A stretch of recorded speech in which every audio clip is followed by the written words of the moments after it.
Well, that was different, wasn't it? Apparently Jaguar no longer sell cars anymore. Keep your eyes peeled for that fancy set of Jaguar joggers just around the corner, or maybe even an XJ220 laundry set making its way to an electrical showroom near you soon. So what is going on? Well, here's why I think this could be the most genius bit of marketing we've ever seen without even realizing it. And the first reason here is it doesn't matter, because Jaguar right now has nothing to sell. So a decline in sales to zero off the back of this advert, it's irrelevant, huh? And it really has got people talking all across the world, all across the internet. It is blown up with the receipt of this advert. And I'm talking about it right now. So already they've done something right, but they have got some things wrong here. And I'll be discussing those points further on in this video. But wow, what an interesting advert, right? For a car brand. As you see, a new logo. That advert in itself isn't anything groundbreaking. It's not anything new. We've seen that kind of format before. Fashion shows, perfumes, right? It's nothing that's going to really get people going, well, isn't that different? It's certainly different for a car brand the likes of Jaguar considered. But the advert in itself is pretty, nothing too exciting. But that's kind of the beauty of it as well, right? Because they've taken it completely away from that UK focus and really elevated it to a global level, which for me is crucial for the brand going forward. Survivability of the brand, very, very important. The advert itself got people in the morning well and truly woke up. Yeah, that's the kind of feedback you've been getting about the advert here. What is it really trying to say? Well, for me, not a lot really. As I said, it's kind of a bit generic, a bit lacking in any messaging. And I think the more that you try and put labels on people or groups of people or segregate groups of people or make a thing about a group of people, the more in effect you're kind of going against the very purpose of doing so in the first place, right? Which is to get people together, get people talking together, get people working together. And groups and labels, for me, don't always help that, right? All we need to be is just kind of decent human beings and crack on with it.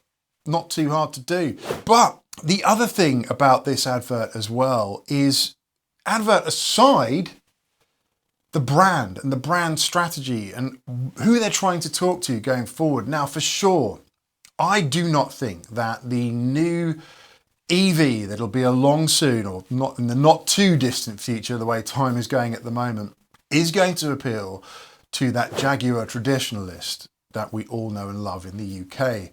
That man in his tweed jacket that plays golf regularly during the week. Oh no, I'm not going to have one of those awful new electric fangled whizzy bang Jaguars. I'm going to keep my well-renowned V6, of course.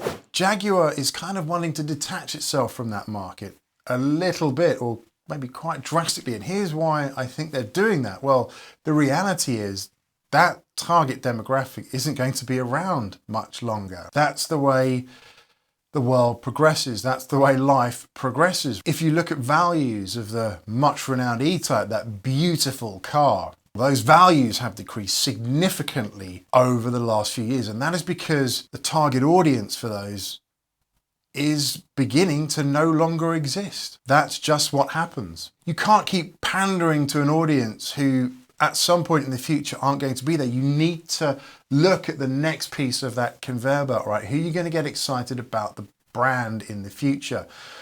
And that's all it is at the moment. It really is just a brand until we wait for that new car. But I do think they've got some things wrong here with the approach. So they've said that they want to elevate themselves as a real luxury brand. We know the Jaguar I-Pace was a pretty decent success. I see a lot on the road, and the F-Type, a runaway success, right, from a worldwide perspective. So Jaguar designs some great cars, but they want to get into that ultra luxury market, or at least that's what I'm reading in terms of the direction that we're seeing. Now, If they do that, if they want to do that, and at the same time appeal to that younger generation, they're going to have to be very careful here, because the younger generation is changing, certainly from what I'm reading, in terms of their transport needs. Back in the 90s, I think there was about 50% of 17 to 20-year-olds had a driving license. And nowadays, that has fallen to about 35%-ish. Now, the figures are a bit vague, but the trend is certainly one of decline. Less people, less interested about getting a car. And the reasons for that are they might try other forms of transport, right? Being sustainable, owning a car isn't necessarily sustainable, even if it is an electric car that is supposedly good for the environment, right? So alternative transport, better connections in cities, better public transport, perhaps subscription, perhaps even pool cars or zip cars, that kind of thing, right? Just getting use of a car when you need it versus that ownership. So that whole trend is changing. That demographic that they could be appealing to in the future, just not interested about cars as a whole. So that is a massive risk with this strategy going forward, and one that they need to consider very carefully indeed. I would love to hear your comments on this, and please do fire away. As always, I'll try and respond to every single one, but it really has blown up. Now, I personally have never owned a Jaguar. I do hanker after them significantly though. One of the cars I really loved as a kid was that XJ220, just an amazing bit of kit, and declined in price not so long ago. You could pick one up for what was relatively a bargain. They've kind of climbed back up now though, and maybe they are starting to look a little bit dated. I've seen some with rust around the arches, etc., which is a terrible situation to be in.